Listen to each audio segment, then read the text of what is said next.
And away we go. It is the BCJ Podcast, brought to you by the Holy Grail, right here on BearcatJournal.com. Go see our good friends at the Holy Grail. Baseball season's almost here. Or if you're down at the bank, stop in. Great food, full bar, everything you could ask for. And, of course, ice-cold Cincy Light on tap, 50 cents from every Cincy Light purchased at the Holy Grail. We'll go back into the athletes at the University of Cincinnati. So support those that support us, but even better yet, support those that support the athletes at UC. All right, let's get this show on the road. Special Thursday edition tonight with a Wednesday basketball game. We move to Thursday nights. Dave Simone will be here shortly. He's got a wrestling practice for Will tonight. So whenever he gets Will home and settled, Dave will be joining us. We'll be joined by Zach Grant. Talk about the transfer portal class here in a little bit, but let's get right to it. You can see it. I can see it. Keegan's here. John Cunningham, athletic director from the University of Cincinnati, joins us tonight to kick off the show. John, how's it going? It's good, guys. Thank you for having me on. Good to always do this every so often to check in with you guys. Always appreciate the forum, and I don't probably say it enough, but thank you guys for what you do to represent the Bearcats, talk Bearcat sports, and just be that conduit to our fan base. So we really appreciate it. And before I even start, I got to give a shout out to Zach Grant. Or I'm sorry, well, Zach Grant for sure, but Zach Stipe. Zach Stipe turns 40 years old today. So one of the best. Somebody that I rely on so much for so many things, but he's our media relations guy. Does so well with the media, but the national media. But obviously you guys too. The guy works his absolute tail off. So I just want to give a shout out to the 40th birthday of Zach Stipe. Doesn't look a day over 24. So we had a student athlete tell him today he looked 48. So that didn't make him. and very humble as well, because he did not let any of us know that his 40th birthday was today. Yeah, I gave him the day off tomorrow, so he's going to try to. It was on Facebook. No, I didn't see it. Yep. I don't go on that. Facebook's not my medium. I'm not on that very often. Let's get this show on the road, John. I got to fire off a happy birthday text to Zach here in a second, apparently, but I'll turn the stage over to you as we get this started. Yeah, I mean, my first thing, in addition to thanking you guys, is to thank our fan base. I'm always impressed with the passion of our fan base. We deal in people's passion. That's what college sports is all about. And that's what makes it fun. That's what makes it exciting. And that's the world we live in. And that's why we care about it so much. And so I just want to say that I want to thank our fan base. We're frustrated with our basketball season on the men's side so far, and just the way we've gotten out of the gate. There's no question. We feel it. We hear you, and I know that's when I talk to fans, and I was with a couple last night that had sent me an email, and we went and had dinner before the game. And that was one of the things that I recognized. And one of the reasons I wanted to, jump on here. This is about, we certainly, we understand it. We know, and I say we, the entire athletics department, we understand the expectations that this program has and the history that it has and the standard that we need to keep. We get it. We feel it. We feel very strongly that we need to resource this thing correctly. We feel like we have done that to compete at the very highest level. And we know that this league is the toughest basketball league in the country. And our effort every day is to be at the very top of this league. And when you do that, you compete for championships and you do special things. And so that's absolutely the standard. We understand that. And just like I said, that's made clear top to bottom in everything that we do. We also know that our student athletes are working extremely hard. This is I've been around a lot of teams. You guys have too. You guys have been around this team some. It's a special group of guys. It really is. And I don't think, and I've had a lot of fans come up to me at games and things and say, this year's team shows as much effort as I've seen in a long time. They grind it out. I think defensively we're really strong. Obviously, we play really good defense most of the time and get after it. We've had trouble scoring the ball. But I don't think that there's any sense that the effort has waned. And so to me, it's the respect for these student athletes and this team is really important to me. And I'm always going to defend, the effort top to bottom, from Wes to the assistants to the team. I defend the effort in what they're putting in, because they're putting their heart and soul in this thing. And we got great young men like Day, who's been around and has given so much to this program. I think is just starting to show what he's made of. Tyler McKinley, a local kid that didn't have a chance to play last year with that injury. So easy to root for. When you talk to Baba Miller, he's such an intelligent, worldly kid. Again, I think going to be a pro, and easy to root for. And so it's just a really good group of young men. And that's what I really appreciated, yesterday, last night, was just the support for them. And that's where my head is always going to be at in the middle of the season. Is I'm going to support the heck out of our young men as they fight and battle. And it's like I said, toughest league in the country. Every game is a chance to prove yourself. And that's what we're going to have come down the stretch. As an administrator, you talk about how tough it is for fans, and it is. This is a program that expects success and has built a history of success that drives that expectation. As an administrator, how hard is it when you see a coach that's working hard, the players that are about the right thing, but the results lag from what the expectation is? It's frustrating. It's the same frustration that you feel as a fan, because again, you know what this team is capable of, right? And I know the coaches feel it, and everybody around the program feels the same way. It's frustrating not to get wins. There's a bottom line to this deal, right? And it's either a W or an L, and you want to get as many W's as you can. But at the same time, you also realize that, these seasons are long. This is a journey.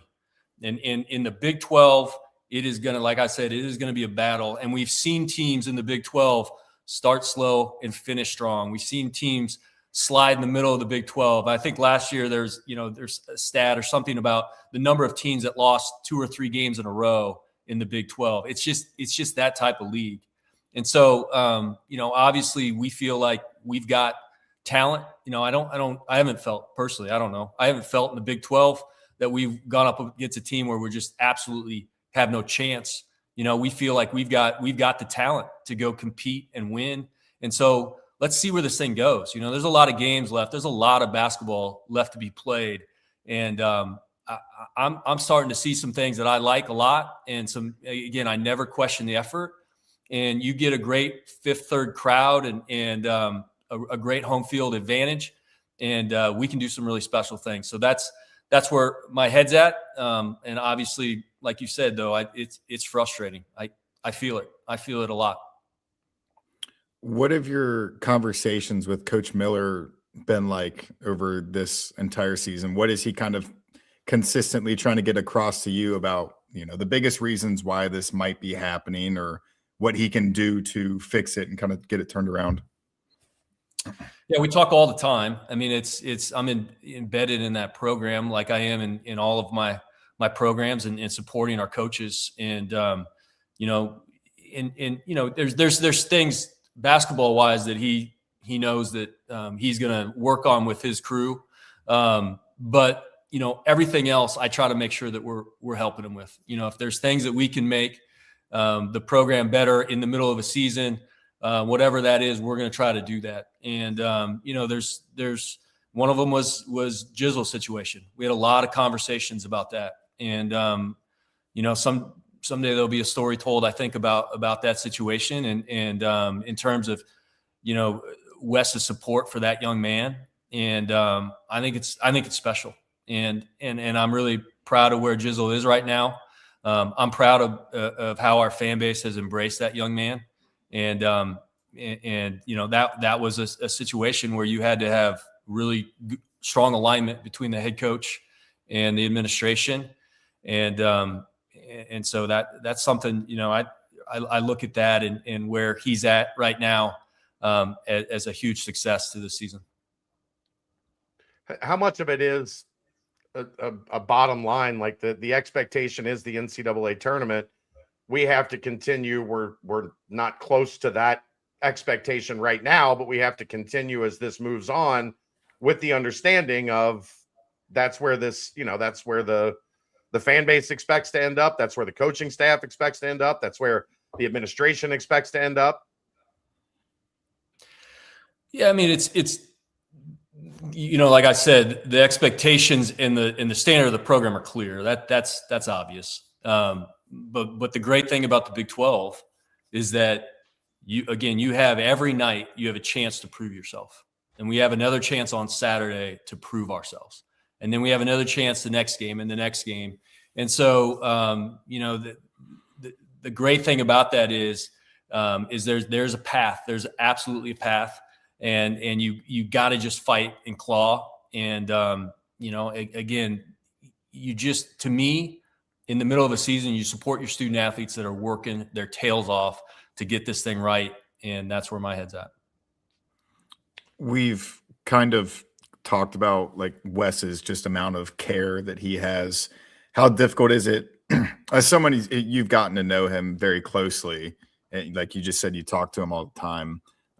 To see someone who has that amount of passion, and even me, like seeing the results this year haven't been great. I can't deny the amount of passion he has and the want to get this on the right track. But what's it been like to see the amount of passion he has, and just how tough is it to know that he's just that close, like you said, like all the one possession games, all the close games down the stretch, and that it feels like it's a coin flip away from being a very different season.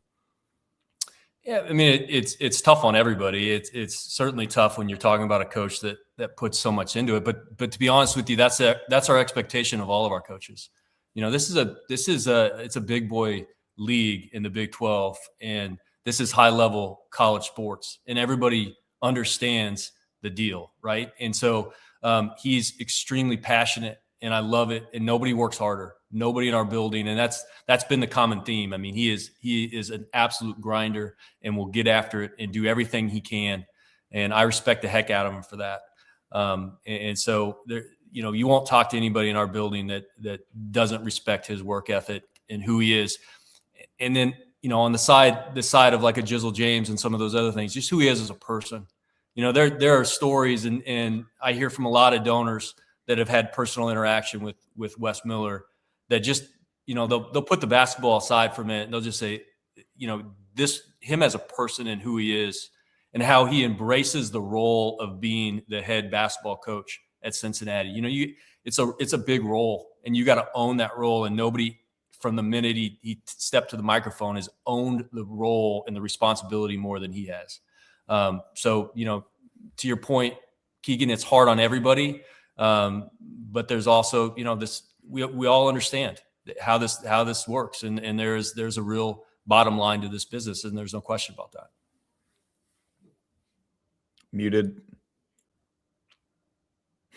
Sorry. Tiger's a little jumpy tonight, so don't want the dog barking in the background as much as possible. Let's switch to football for a second before we let you go. As an administrator, you start 7-1, you're ranked.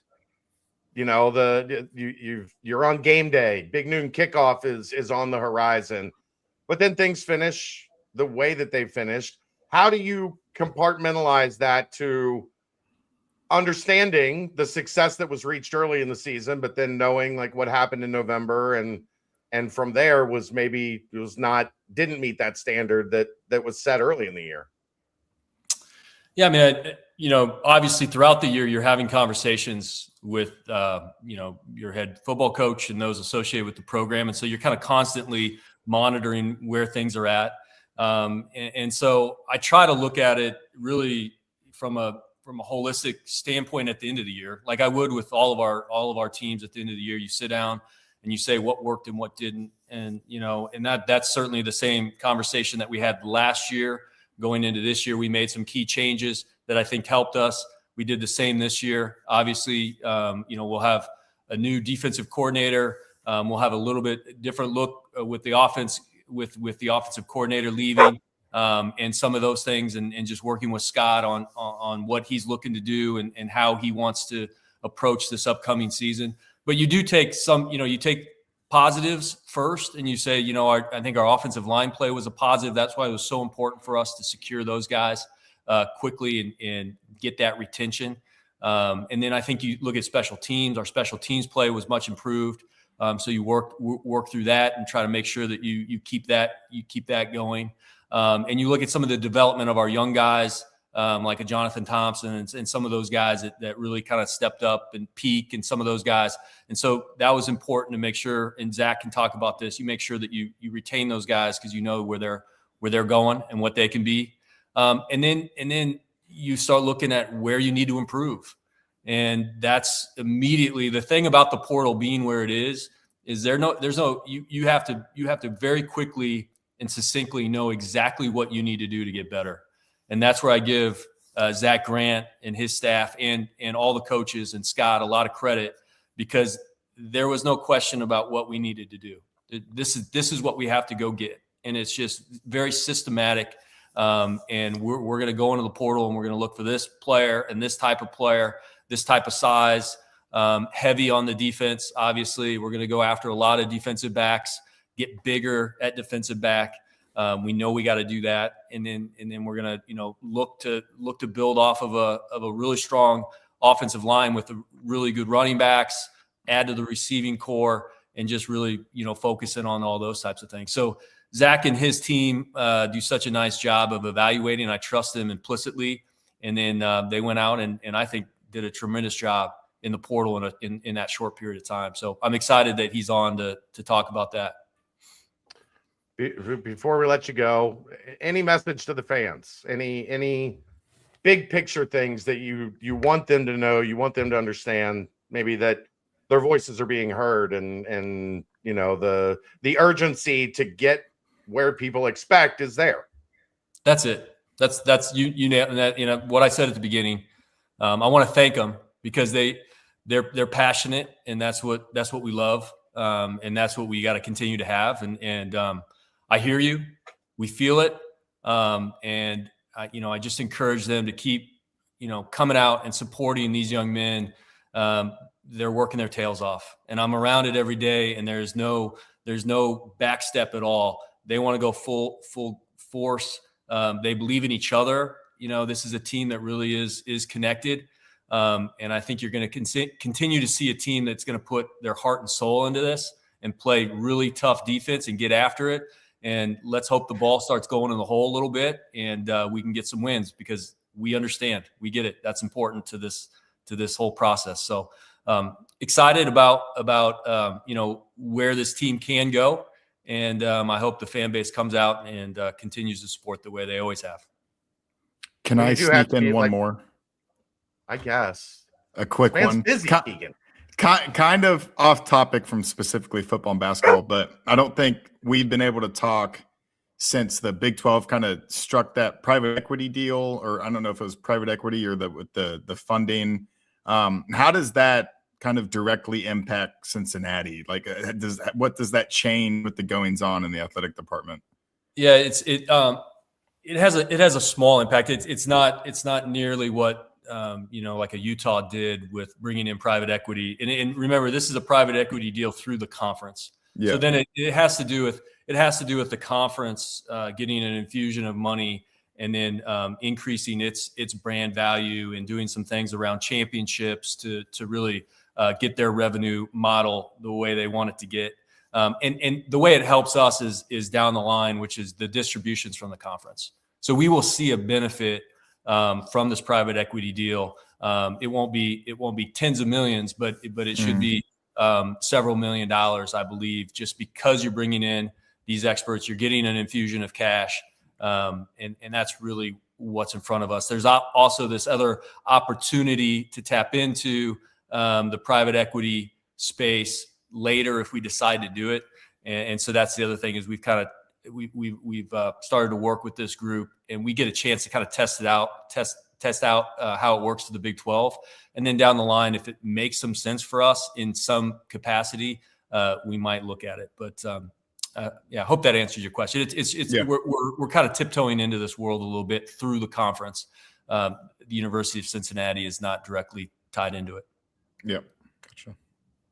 John, we appreciate it. Let's once we get through the seasons, we get to the off season, let's get you back on and have maybe a little bit more lengthy session, and we'll open it up to some questions from fans and stuff like that. Always happy to do it, Chad. Keegan, appreciate you guys. Take care. Have a good night. Thank you. All right. Thanks, John. Appreciate it. There you go. John Cunningham, a little State of the Union type deal. Look, I've been trying to relay this message. They get it. They know. They hear. They understand. People aren't happy. Things aren't going as well as people would like them to go. They're trying to get it there. So, yeah. All right. Well, it's got to be nice. You sitting in the lobby here and your boss speaks so glowingly about you like that. Yeah, it's very nice. Yeah, very nice. Very fortunate to do what I do. We are now joined by Zach Grant, general manager for the University of Cincinnati football team.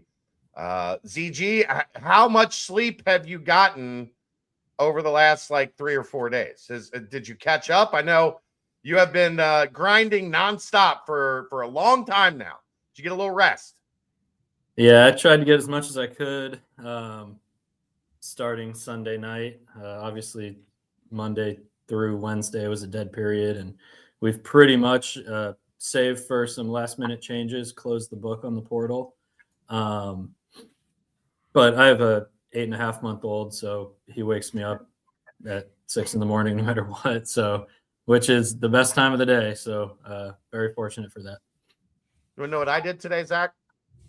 What's that? I slept through my alarm, and I woke up at 9:30 with a daughter that needed to be at school at 8.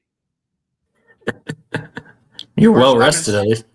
First time in 3 years that I've done this. I literally when I looked at my phone, the thing was like, we have been trying to wake you up for a long time now. What happened last night? I just got to bed late. It was late. We had a game. I got home late. We did a post-game show. I slept. I forgot. I woke up, my eyes opened, and it was daylight out. And I was like, oh, this is bad. This is not good. Keegan was keeping you up. Enjoy those 6 a.m.s. Every once in a while, your body just says, no, I'm going to rest. All right. I'm going to let you two, or you three, Dave is here. Hi, Dave. Hello. How was wrestling practice? Awesome. Is he good? Has he got beaten by a girl yet? Has he got pinned by a girl yet? He's 6. There's no such thing as good or there bad. He's just learning. He hasn't tried to give any, flying elbows or, rock bottoms to anybody. So that's good at least.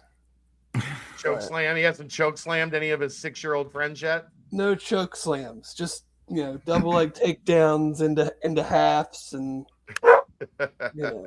so I'm going to try to get this dog quiet. So I'm going to let you guys chat for a while. All right. How many steak dinners did you have? Or do you leave that for the coaches? I think I went to about half of them, but from January 3rd through I'm still trying to get my days right on the calendar. I don't even, let me look this up. Through Saturday night, so the 3rd through the 10th, that's, 8 straight days. Coach Sat was at a dinner with various recruits.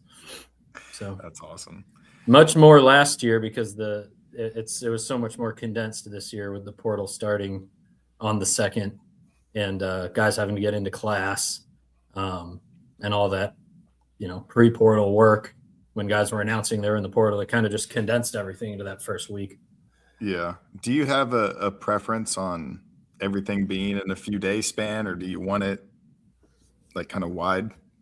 I don't really care. It seems like no matter the change made, it's unique and challenging in its own way. So we just have to roll with the punches, and I don't mind the chaos sometimes because it allows us to gain an advantage on other teams who, if they rest on their laurels, won't be able to adjust as well as we do.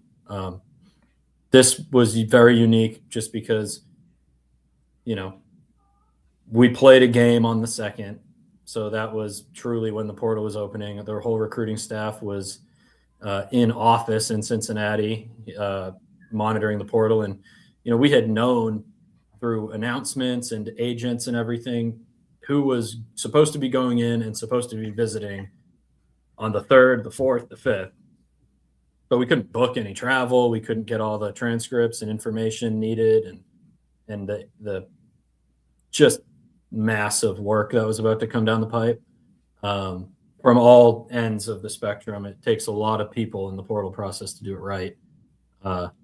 While our coaches were playing a game, that just made it a little anxious and a little challenging. But I felt like we got through it from a collective effort from a whole lot of people. Your new staff member. Yeah. Tell us about him. Your probably a connection when at Western. Is that accurate? Yeah. So Nick LaMattina, he was a student worker at Western Kentucky. My last year there in 2021, I left for Ohio State just after the season, and he graduated that following spring. But apparently he had been sending me emails for like a year to try to, work with us. And some of it was during COVID. We couldn't bring anybody into the office. And I thought he was just an annoying email guy at first. And it turns out he's really good at his job. And, some guys distinguish themselves pretty early.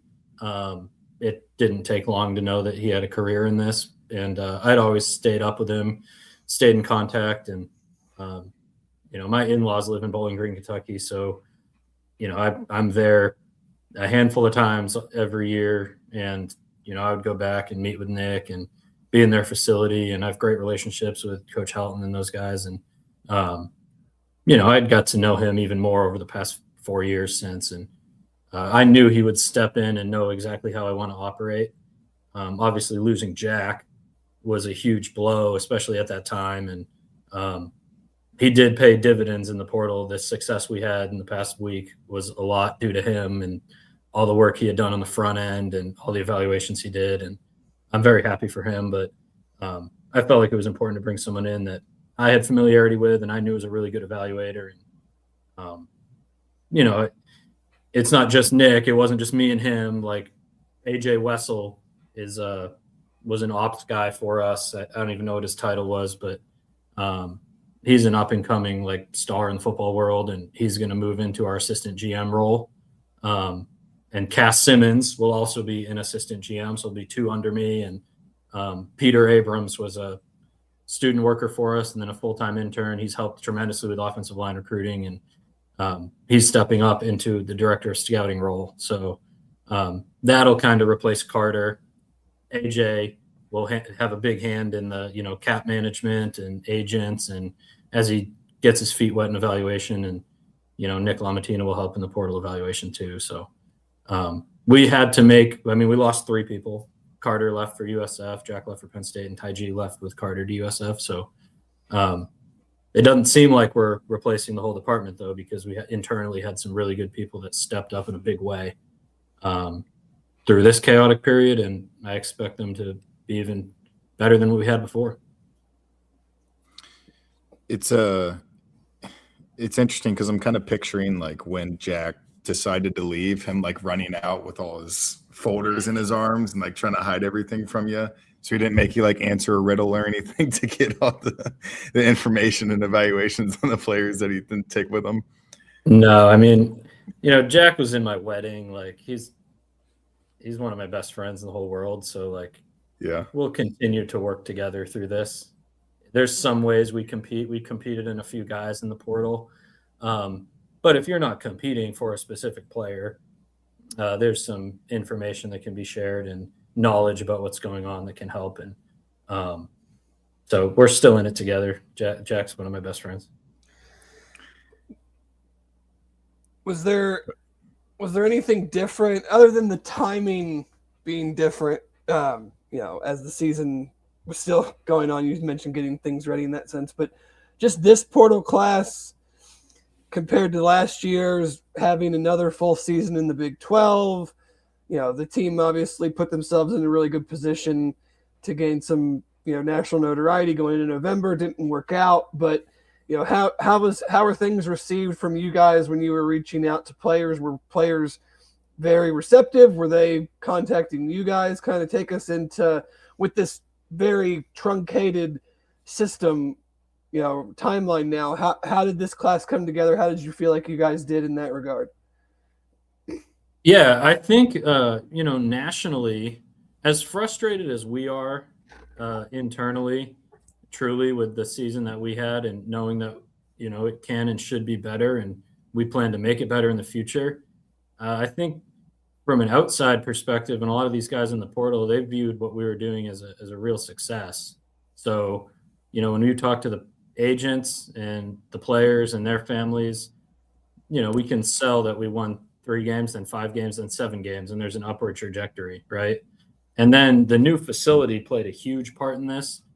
We didn't have that at all in past portals. So if I'm sitting across from a player, I always ask them what their goals are. And, if they don't say they're trying to position themselves to go to the NFL, it's hard to really take them serious, but they all say that, right? So it's like, all right, well, what do you need to do to get to that point? And the realistic answer, and the one that makes the most sense, is I need to get my body right through, the training staff, through all the recovery modules, through the strength staff, and I need to be in a position to play and showcase my skills.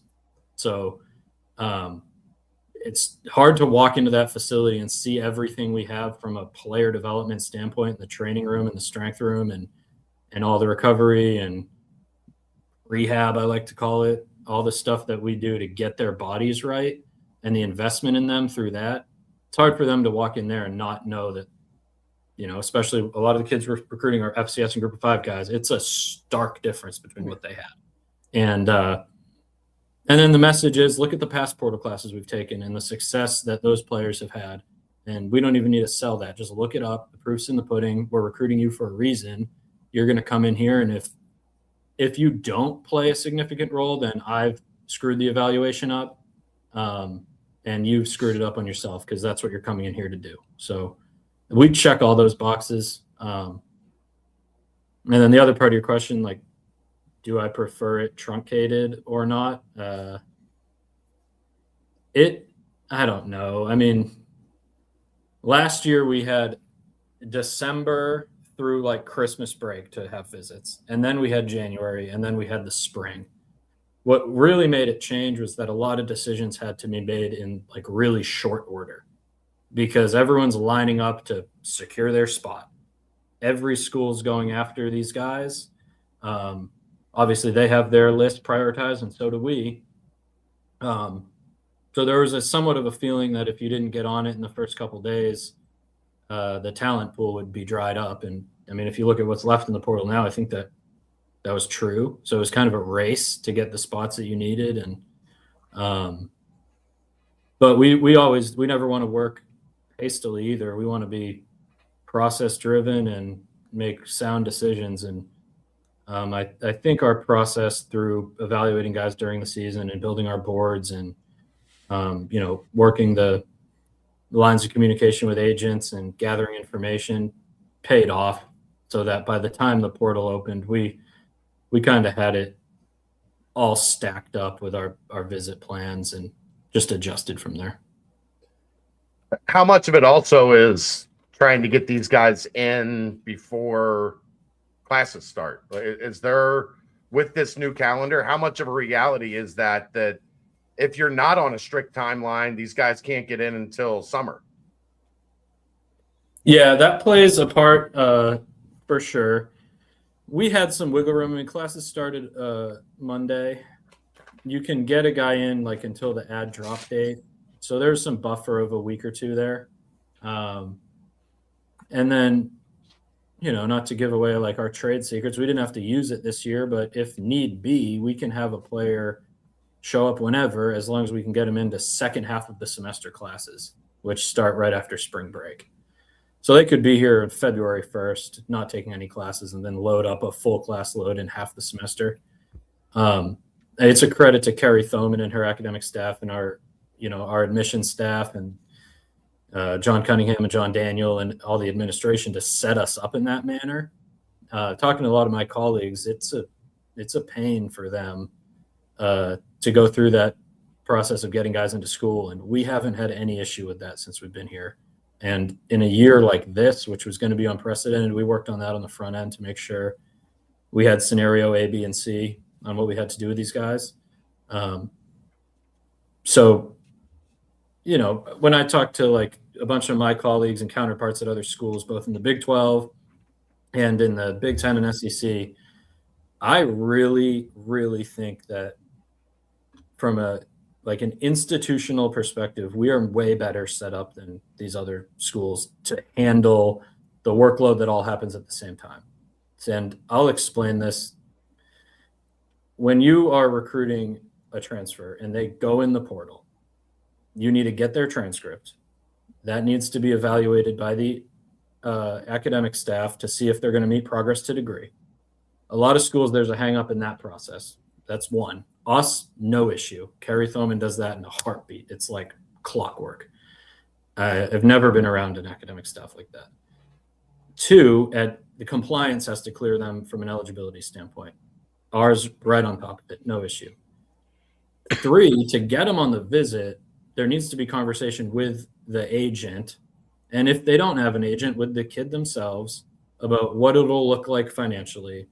And oftentimes they want to see the contract.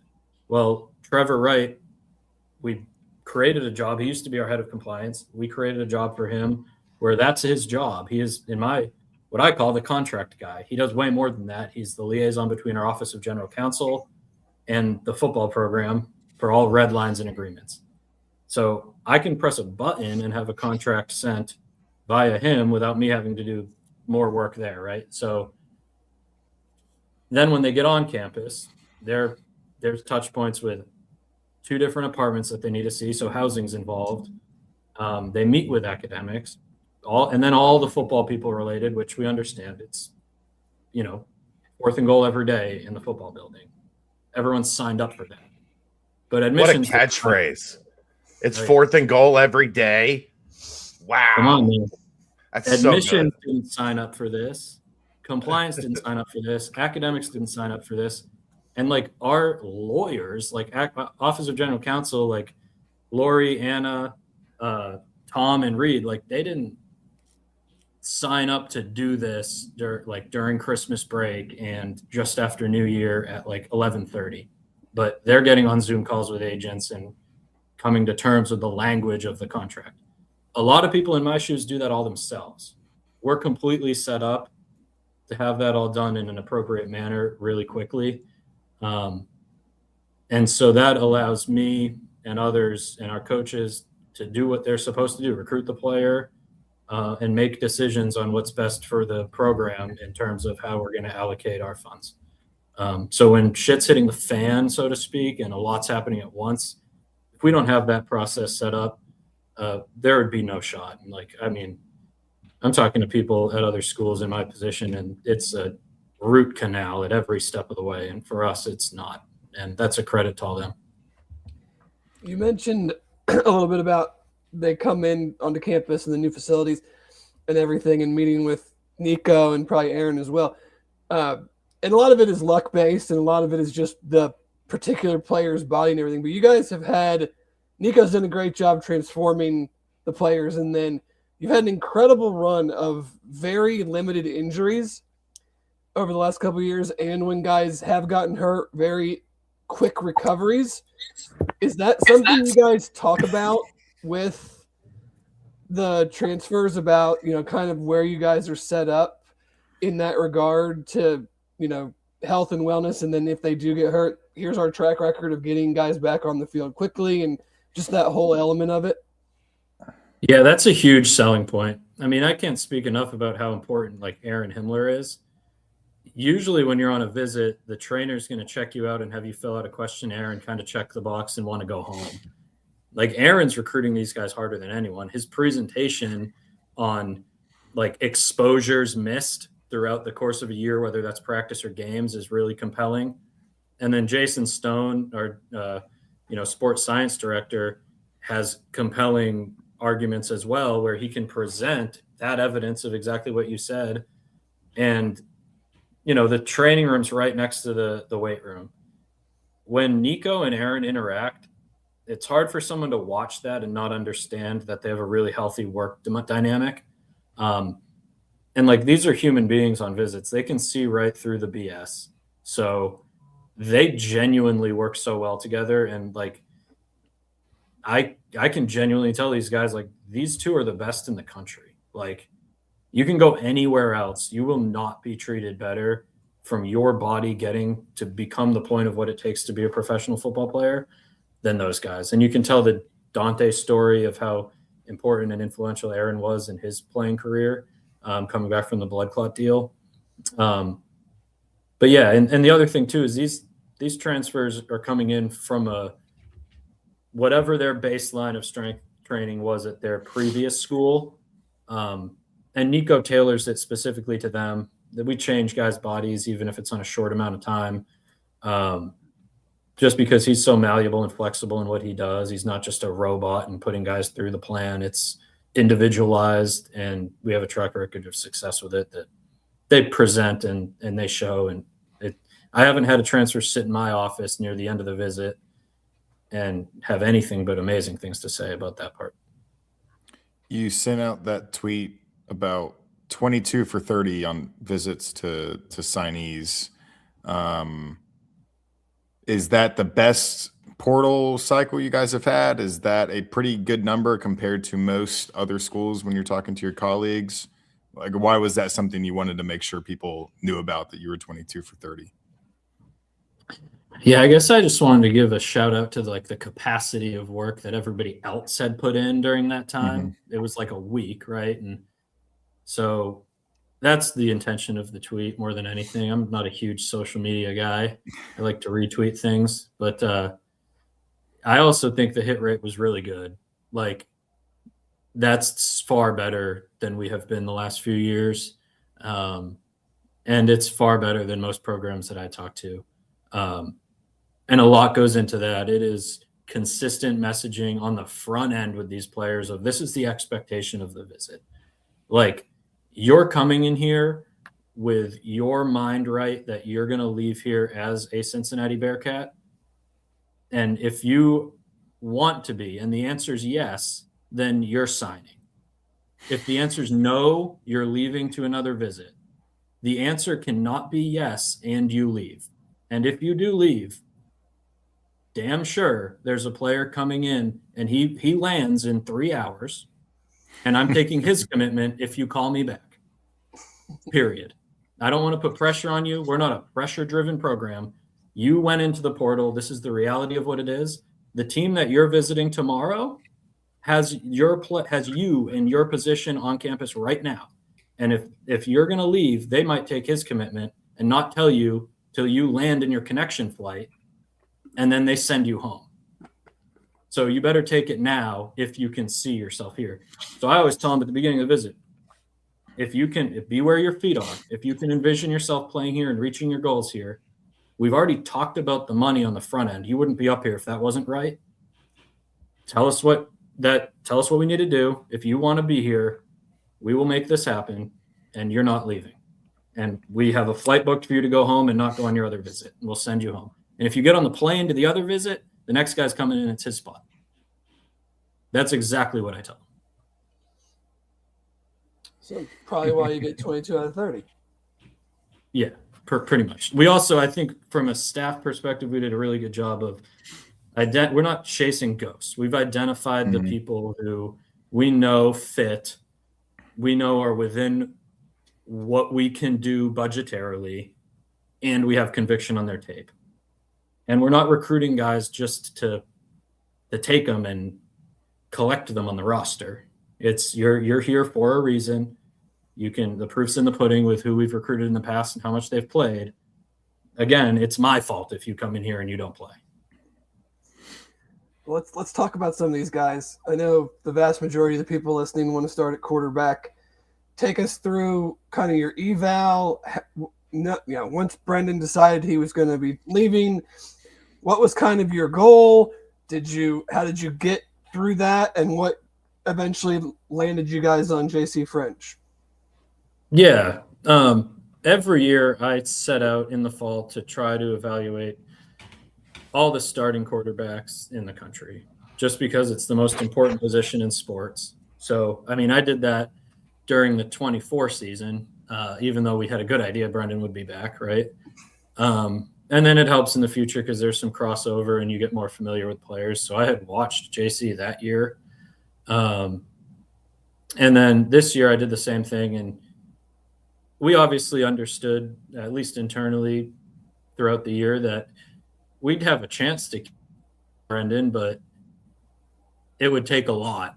And it might get to a number that we can't, right? So, and sometimes what's best for the team is fixing a lot of other holes and improving a lot of other areas. And so we set out to get a guy that had experience. We evaluated everyone in the country. Playing on the second put us a day behind in quarterback, truly. Like other teams had some guys up on the second. But we had stacked the guys that were in based on what we wanted to do with the entirety of the roster and how it would set us up best. I felt like we found a player who fits really well in our offense. First of all, he's a thrower first. He can distribute the football. Arm talent is really, really good. He has a quick release. He can make all the throws. He has 2 years of really good production. Felt like he played well in big games, big games for them. App State, Georgia State. Those are their big rivalry games. Now, he wasn't a player that we had contact with in any way before he went in the portal. Like Clay Helton is the coach at, Of course not. Georgia Southern. Yeah, well, even him more so because, I mean, I'm close with Tyson. Clay's his brother. He's the head coach at Georgia Southern. It's like an off-limits roster.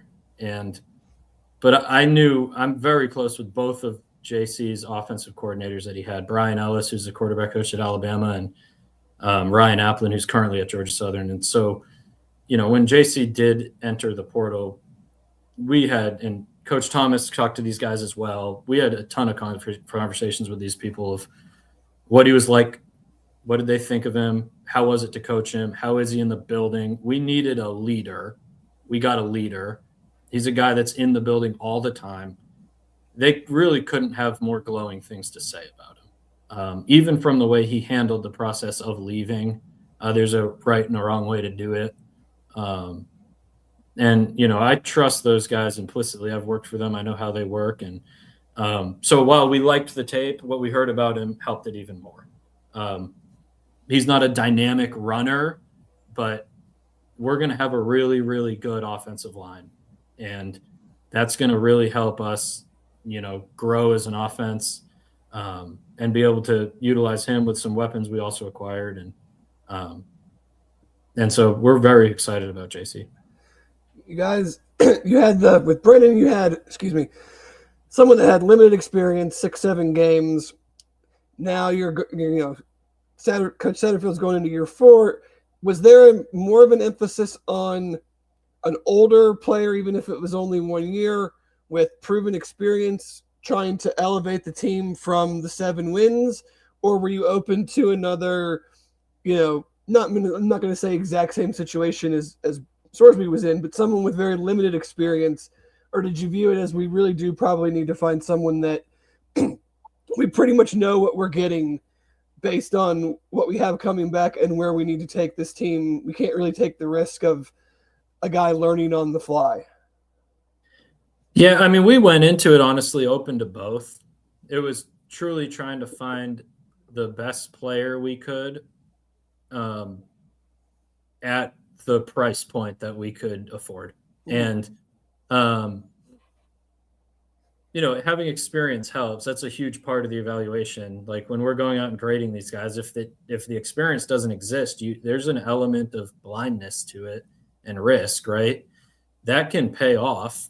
But you know what you're going to get and you know how you have to build it around him. And for us to be able to recruit receivers in the portal, they want to know who's going to throw them the ball too. So we felt like it was important to jump on it early as well for that.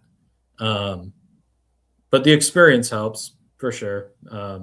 It's not the end all be all in the evaluation. We're open to guys that had less experience. But if there was no evidence of somebody playing, even 100 or so snaps in mop-up duty, it would be hard for me to give that guy the keys. So you're not big on my favorites is like so-and-so's entered the portal. He was top 100 in the 2023 class, but we don't put any stats in this tweet because he's never played. You're not big on that? Poor Matt Zenitz and Chris Hummer. They get held hostage by the agents to put those tweets out, and if they don't, they're never going to get a scoop again. So release the tweets, poor guys. You had a lot, I guess, maybe unexpected, maybe expected, at least from our seat, movement in the running back room. Ended up bringing in 3 guys. Just give us a little bit on what you liked about each of those guys. Yeah, we anticipated a lot of that movement just based on some conversations, and I feel like we upgraded there. I'll start with Zylan Perry from Louisiana. He's a big back. I think he was 5'11", 205, probably played at 210.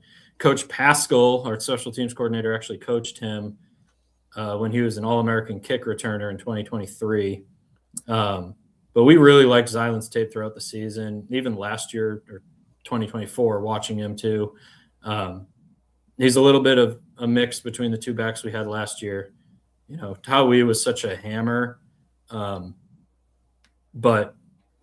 Zylan brings more explosiveness, similar physical running style, not quite to the degree of Tawi, but lateral quickness is there. He has dynamic movement ability, and he'll add something in the return game. So, no, we were really excited about him. And then Jabron Payne from Notre Dame, he was behind 2 of the best running backs in the country. He obviously had played early in his career. He got injured in 2024, but in 23 against Ohio State, he had a touchdown run in crunch time there. Talking to people that were at Notre Dame, he was the type of kid that, the coaches could never not put on the field because he was so good at all the assignments like pass protection, ran hard. In his limited carries, we were really excited about it, or excited about what it looked like. And he's a Cincinnati kid. That meant something to us. And then Cole Tabb, quite frankly, played it behind one of the worst O-lines in college football, and he gritted out yards. We liked him in high school 3 years ago now. He was a redshirt freshman this year. He ran like sub 10.8 in high school. He's a short, stocky build, kind of built like Corey Kiner a little bit, but has good contact balance. All 3 of these guys are over 200 pounds. And last year at the running back position, we had 2 total guys over 200 pounds, and only one of them that really played. So just to add the physical dynamic to the room, and we appreciated the work that these guys did last year. But when I'm evaluating a running back, my main criteria is if we block it up and you're one-on-one against a safety, that guy can't tackle you, and that happened too much last year. And so I'm very happy with the moves that we made, both outgoing and incoming. Thomas Johnson is a guy that I'm really intrigued by. I feel like when you got Micah, when you got Jalen McClain, you could see the tools and you could see the traits they had, but the like really good production at their previous school wasn't really there. Thomas Johnson, 12 sacks in 25. And then maybe more impressive, he had 4 sacks in 3 games in 2024. Is he kind of that combination of he has the tools and he has the production, and how did it come about getting him to campus and getting him to sign? Yeah, we're fired up about Thomas. I mean, we had identified him early in the season as one of the better pass rushers at that level. Obviously, you guys are well-versed in the defense we had run before. His profile physically wasn't really a fit in the defense. So as we went through December, we didn't really recruit him. But we always liked him, and he had been placed with an agent that we're very comfortable with, Dante Corleone and Jeff Caldwell's agent. So when the defensive coordinator move happened, we knew that we were going to move to something that utilized a player like him. So we kind of reached back out to see where we was at, and we're able to get on him really quick. And it helps when you have an agent with those connections. That, not to say he's ever going to push a player, he has a legal responsibility to do what's best for his client, but the trust and background with that individual helped. And we were able to sell Thomas that we just played a defense that didn't really utilize a pass rush body, and that's you. So it's you coming in here to do that for us. And we were hoping to get a guy with proven production, getting after the passer. And there was evidence against good teams, not just the FCS level either, but like real tackles that he was playing against that, use speed to power, and he's got the bend to get around the corner. And more than anything, he's a physical, explosive, just go right through your chest type rusher. And the closest, fastest way to get to the quarterback's straight line. So, not to get too behind the scenes, but how hard of a pivot was it when you realized that you're going to have a different defensive scheme, different defensive coordinator? Were you going after just starkly different guys, or was it just defensive football players who can kind of plug and play in any scheme? Yeah, it was a mix of both. I think in the defensive backfield, the players we were targeting didn't have to change. Like, kind of regardless of the scheme you go with, a corner is going to go out there and cover people, and we were seeking to get bigger at that position, no matter the defense we were playing. At safety, we had 3 unique high safety spots. The star was like a 4th linebacker, battering ram, but the players we were targeting there were a little longer and could kind of play this rover position we'll play with under Coach Woody. We might call it a star still, so let's just confuse everybody. And then, the field safety in the old defense is a cover player, kind of like a nickel, who their attributes are similar to what we'll play with the strong safety to the field in the new defense. And the boundary safety is a boundary safety. So from the back end, it didn't change a whole lot. In the front 7, we had to lean on Coach Sad on what are you trying to go do, right? Fortunately, he had, given us that vision on what he intended to do. And honestly, we really leaned on Coach Braswell to almost be like what I would call an interim DC during the portal, and make sure the vision was clear. As the co-DC, the vision was very clear on what we wanted to do defensively. Ultimately, good defensive coordinators are going to come in here with the pieces at hand, and if we give them a kind of a buffet of different options on how and what to do and different skill sets, they can make it work. But we knew we had to get cover players. We knew we had to increase the pass rush. And then at linebacker, we ended up taking probably an extra one. We didn't intend to take 3. We wanted to take 2. But, if we were going to be at that time not completely certain on the scheme we were running, we might as well just get the best player available who was versatile and go from there. Two of my favorite guys that you guys added were in the secondary, and both at safety, Jasper Beeler and Ty Goodwill. They seem to bring a different level of length and athleticism, along with versatility and ball skills that maybe last year's group didn't quite have.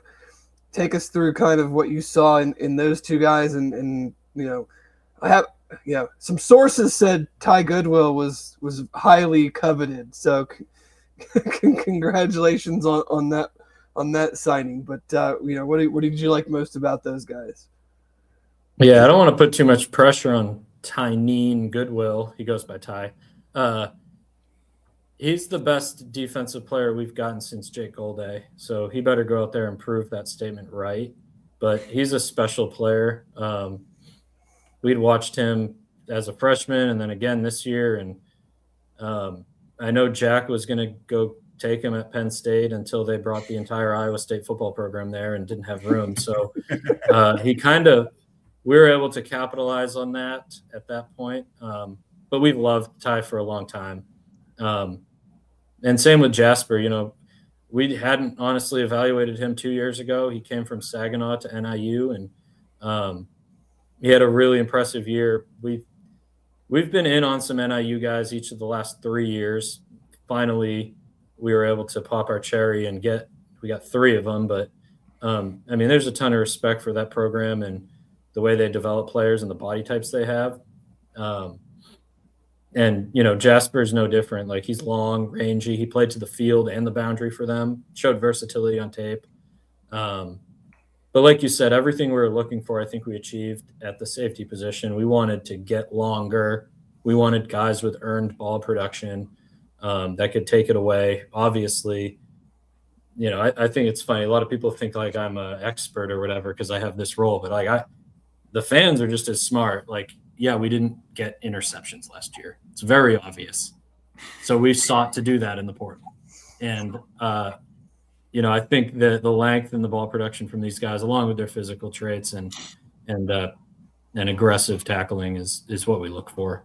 But yeah, we're fired up about them. And MJ Cannon's another. He's the tallest of the bunch. He's legitimately 6'3". We played against him when we played Bowling Green, and he has a ton of versatility. He played corner, nickel, both safety positions for them.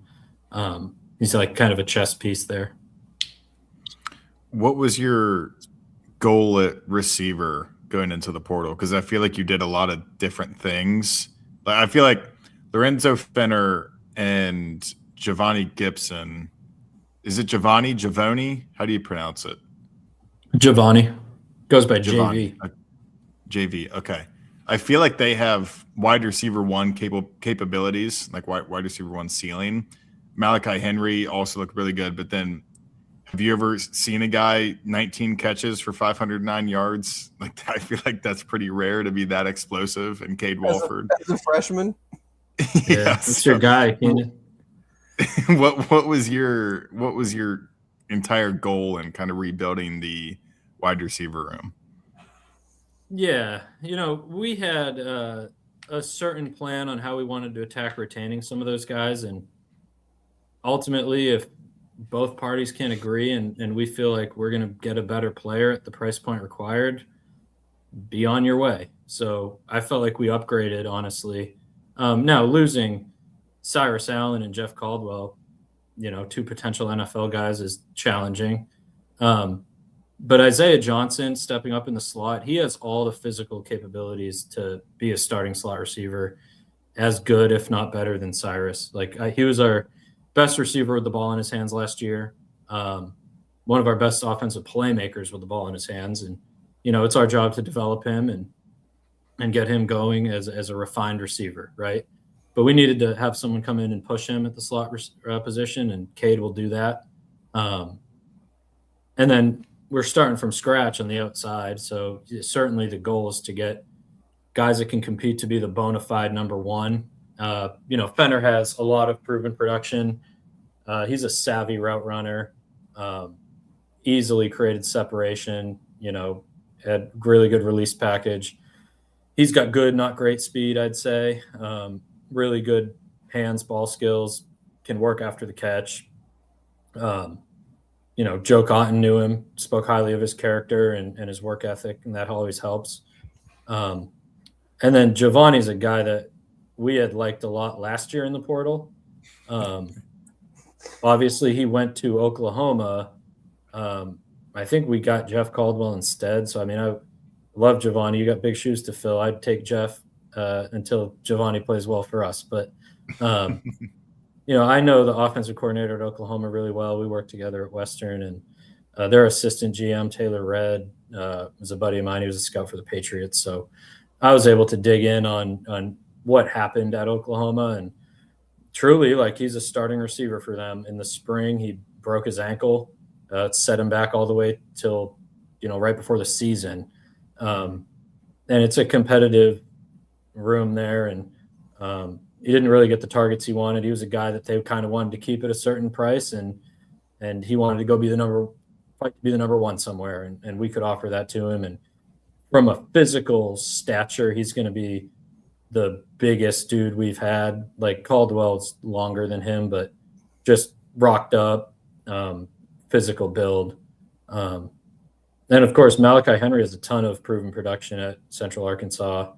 And then Flynn Sheely is potentially a diamond in the rough here. So he's a D2 kid from Colorado School of Mines.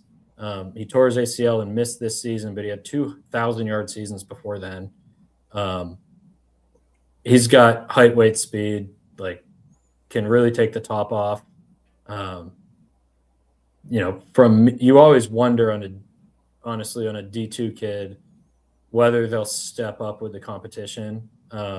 Obviously, we're not afraid to recruit an FCS player. Like, you guys know that by now. But you have to watch D2.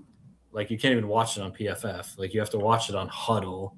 So, like, it adds a whole different dynamic, honestly, mentally to recruit one of these guys. But the tape was really good. Like, from a traits perspective, we're really fired up. And as the portal kind of evolved throughout that first week, he was starting to be a guy that a lot of big schools were starting to poke around at. And we got all the medical records early. Aaron checked him out. We're confident that, shortly after spring ball, he'll be 100%. So I think we could get a steal there.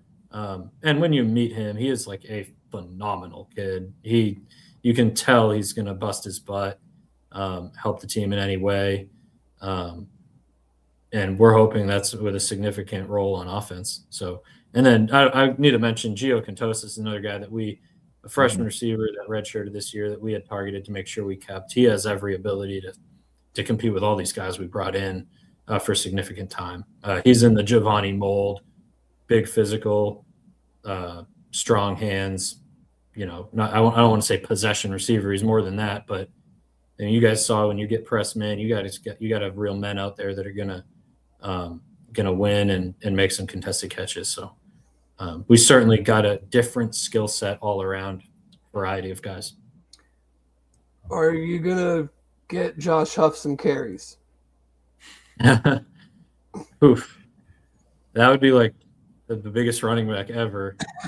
Josh put a number on the scale that was pretty big, and he knows that when he gets here, we're going to be working that down a little bit. So was he a Dante take a ribeye to go type guy?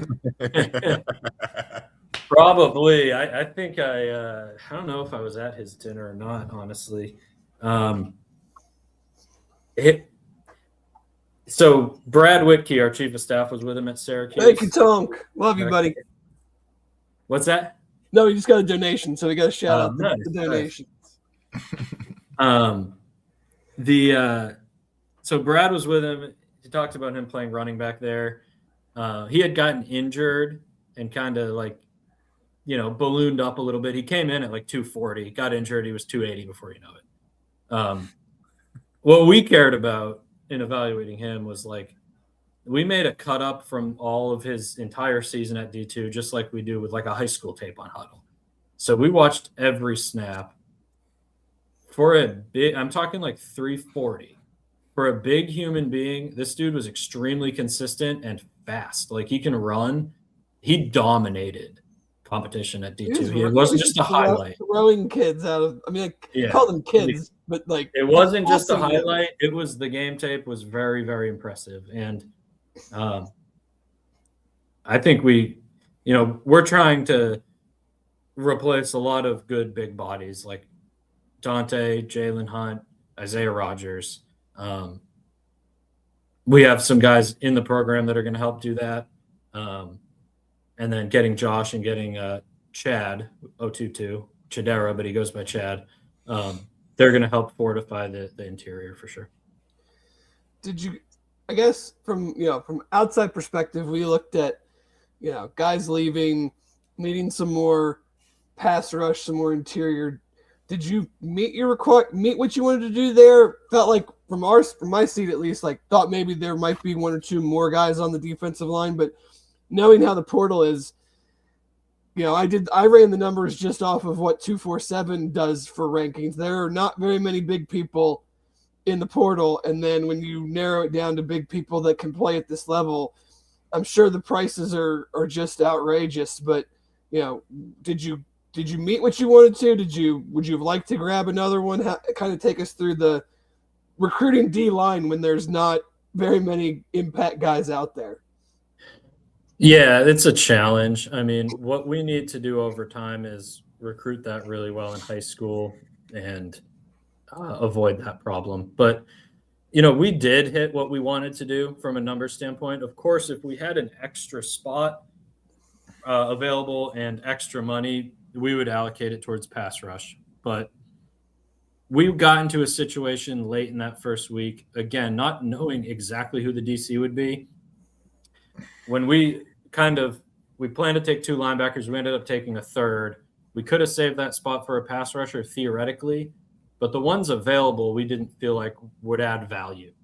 But the linebacker available really added value. So we wanted to take the best player available, trusting that, the new DC, and now knowing it's Coach Woody, is going to come in and use that to his advantage. Now, internally, we have options to rush the passer. Like Brian Sims came here as that dog outside linebacker position. He moved to Mike linebacker, which would play on the line of scrimmage if we ever went to like a 4-down structure in the old defense. So he's one that we're going to count on.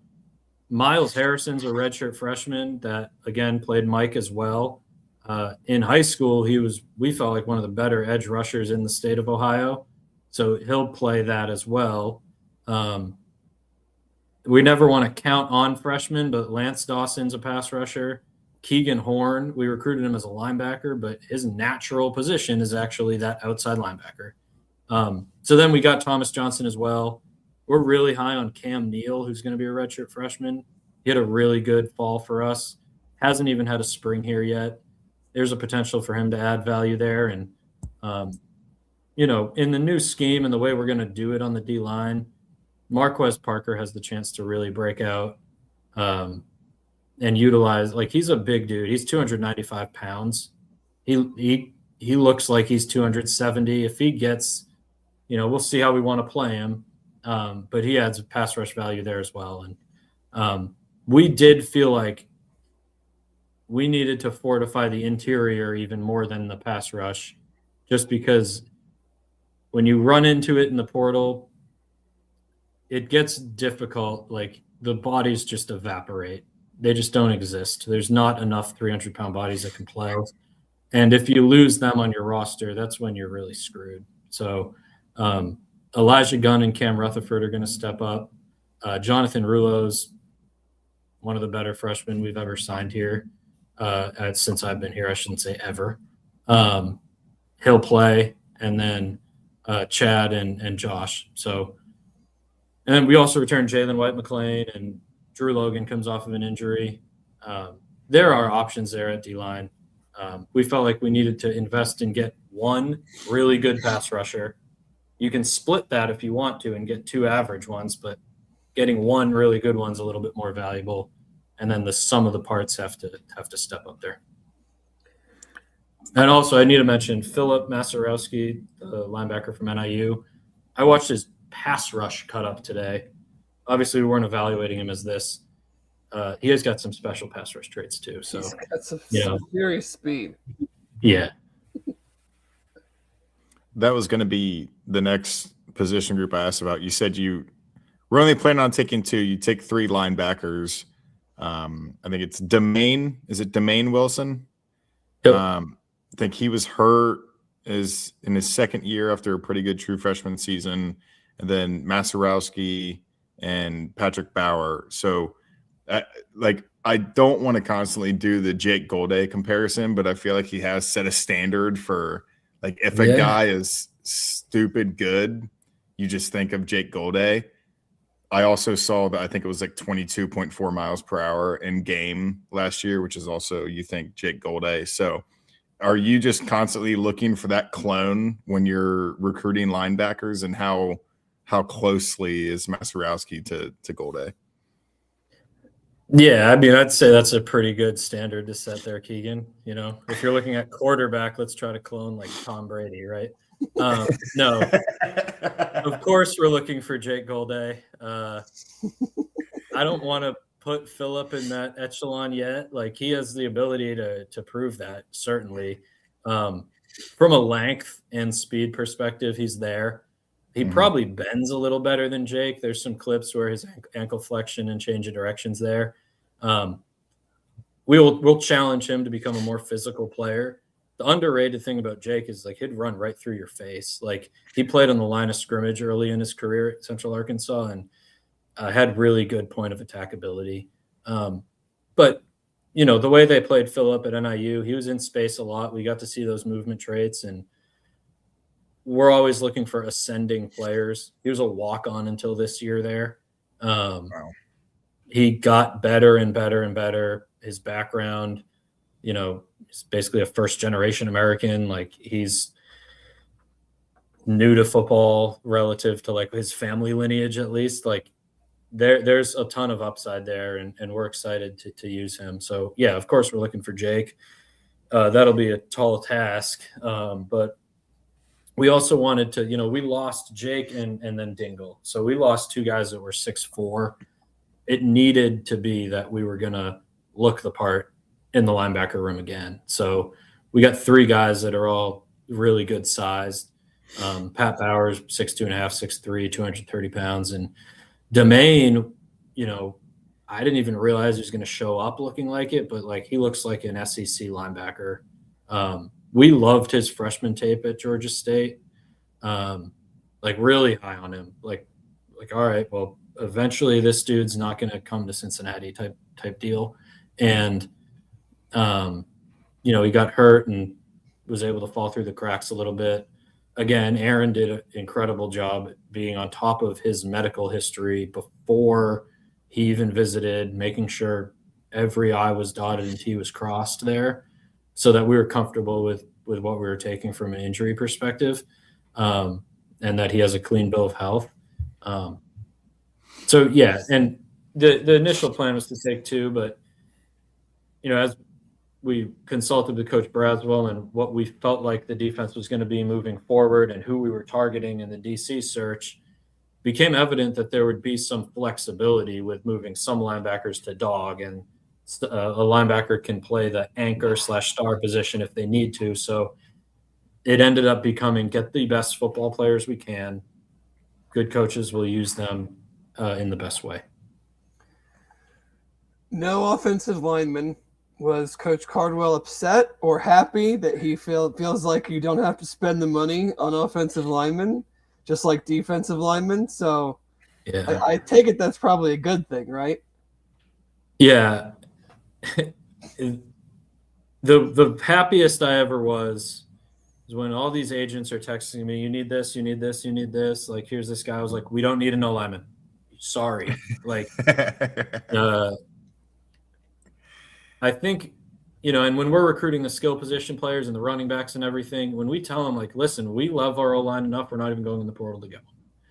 That resonates because it means you're comfortable with what you have and you're not going out there. Like, there's not a position in football that if you watch the player and grade the player relative to how much it's going to cost to get them, that's the biggest discrepancy.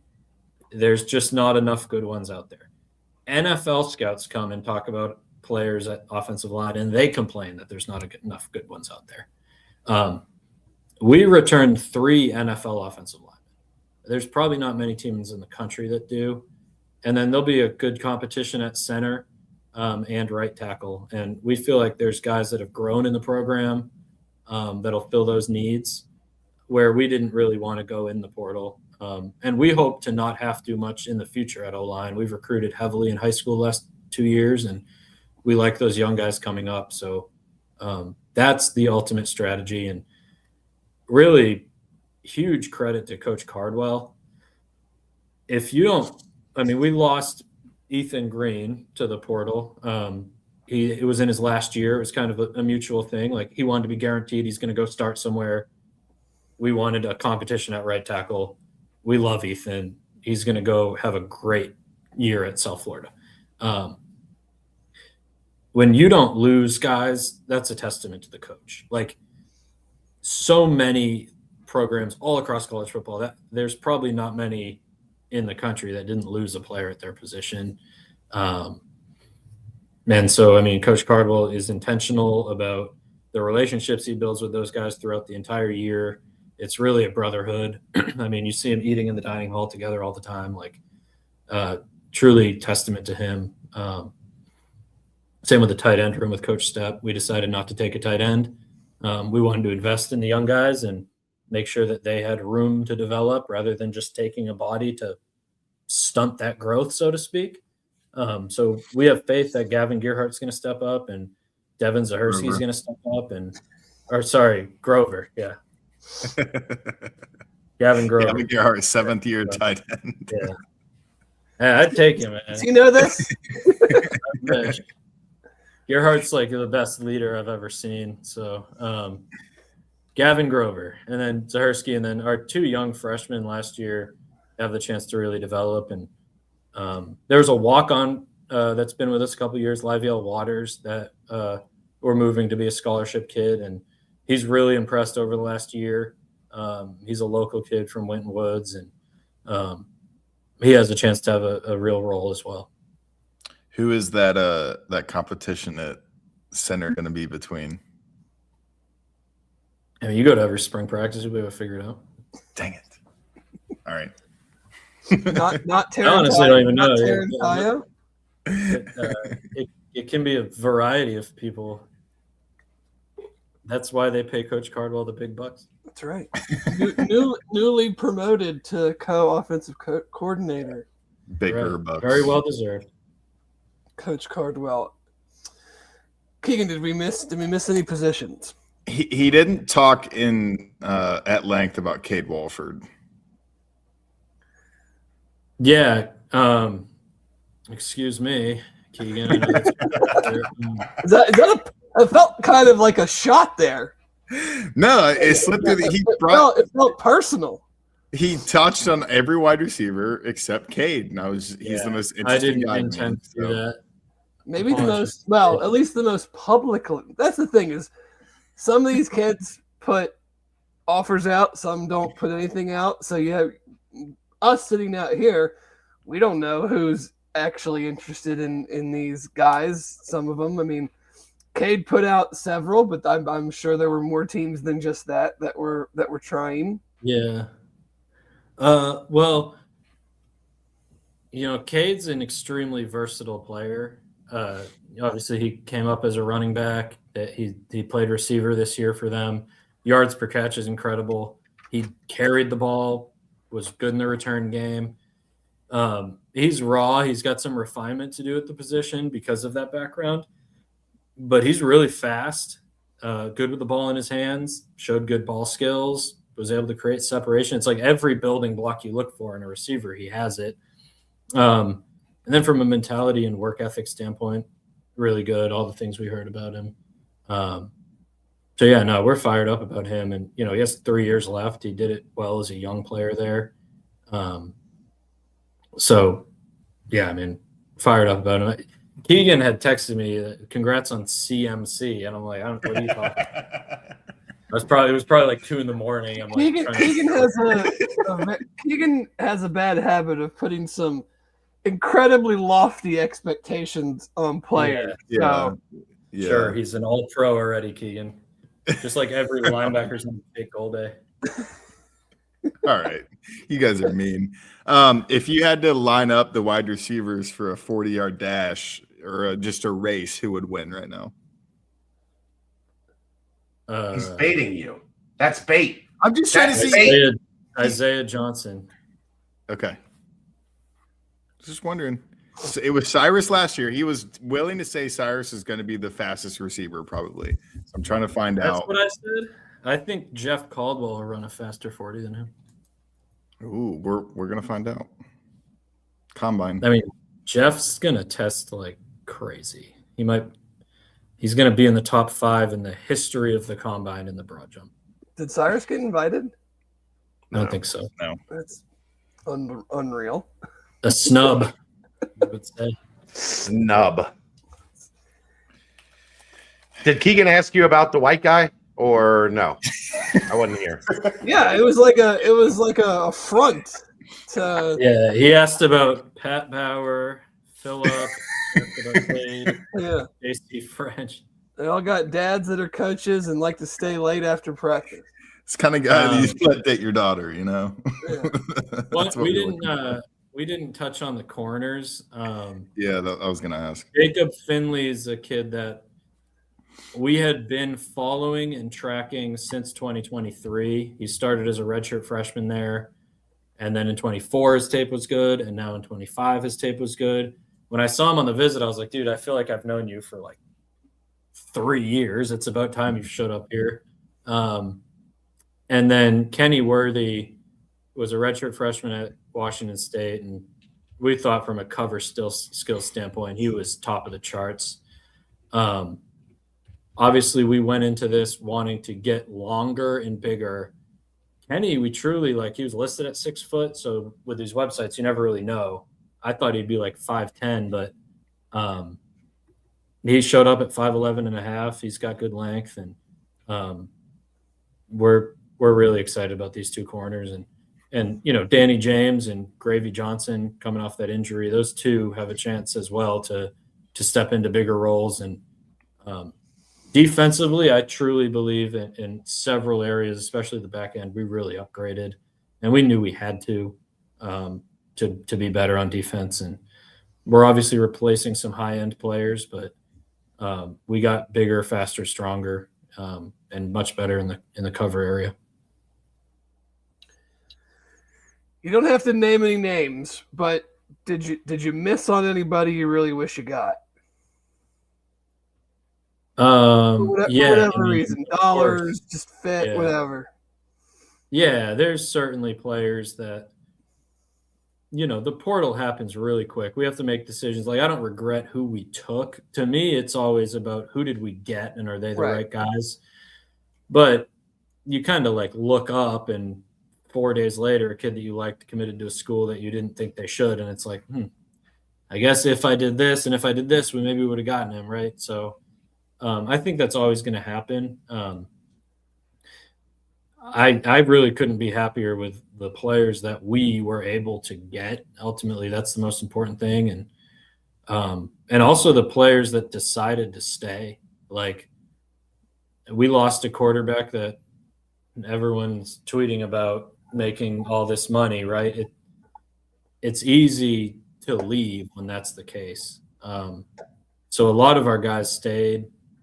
Our team's about going to be 50-50 newcomers and returners from a scholarship perspective. I think we'll have 46 returning scholarship players. And right now we got 21 portal kids. We'll have 22. There's a quarterback that we're just working through some admission stuff with, and he'll either get here in the spring or in the summer. And then 22 high school kids, and we might add 2 more high school guys late. So it could be 46 and 46. That's which is 92 scholarships.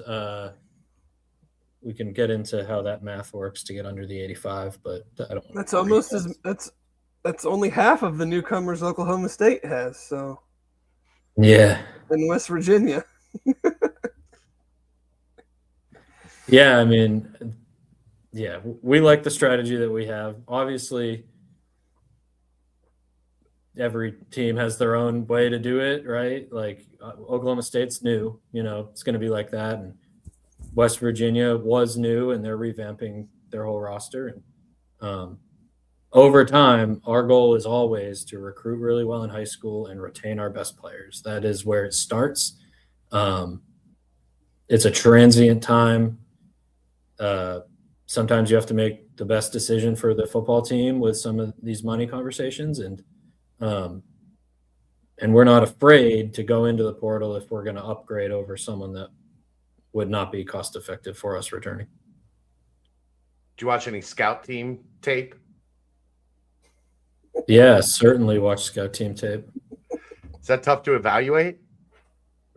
I mean, we're evaluating their traits throughout the entire body of work, whether they're in the weight room, conditioning, any live periods during fall camp, or if they were here in the spring. kind of watching their progression. And on scout team, you're kind of evaluating the effort and their want to. Like, if a guy's loafing during scout team, it's like, what's their true desire to be a real player? Obviously, we're young guys. You give them the benefit of the doubt a little bit. They're new to a lot of stuff, but yeah, we watch it for sure. How much of a kick do you get out of so-and-so has entered the transfer portal? He was the 73rd ranked recruit in 2022. You missed it. We already made fun. We already covered that one. Darn. I love that one. To answer your question, definitely get a kick out of it. Definitely get a kick out of it. It's one of my favorites. Not many players that we recruit fall into that category. Nobody has said this guy's name since he was a 4-star recruit 5 years ago. But we're going to lean back on our poor evaluation from 2022. Yeah, I mean, the portal is a good way to reset everything and where everyone should have ended up theoretically, right? And yeah, if you were in the FCS and you should have been a Power 5 player, now it's your opportunity to be one. If you got propped up because of different ways that high school recruiting goes and you went big time and you shouldn't have, now you're going to go down. It's just part of the deal. I think on the most part, though, like I'm very open about the fact we don't look at the rankings and all that, but they do a good job on the whole. Like, it's a tough position to be in. Yeah, you're going to miss it. Everybody's going to miss. You're doing something very difficult. Speaking of, close on a replacement for Carter. You want to drop a name? Let us break some news. Have you listened to any of the things? I have. I was dealing with my dogs. I'll break down the new department. So I'm obviously still here. We lost Carter and Jack. Jack evaluated the portal. Carter evaluated high school. Peter Abrams is going to step in as the director of scouting. He was an intern for us that did a phenomenal job. Jack was an intern for me at one point. Cass was an intern for me at one point. Nick Lamattina was an intern for me at one point. I know how these guys work and what it takes, and Peter is next up. So he'll do that high school evaluation piece in place of Carter. Nick Lamattina is stepping in for Jack. AJ Wessel is coming in from operations. I'm trying to collect the most brain power we can in the building, and AJ is the definition of that. He's going to help in so many different ways. He already has acted as this, so he'll be our assistant GM. We're basically adding a person so that, Carter was special in that he was the assistant GM, but he did high school evaluation too. AJ will do a lot of, work with agents, cap management stuff, oversee the evaluation process. He's one of the better communicators and process-oriented, detailed people that I've ever been around. And then we lost Ty G. Cass is going to find a replacement for Ty G. So there you have it.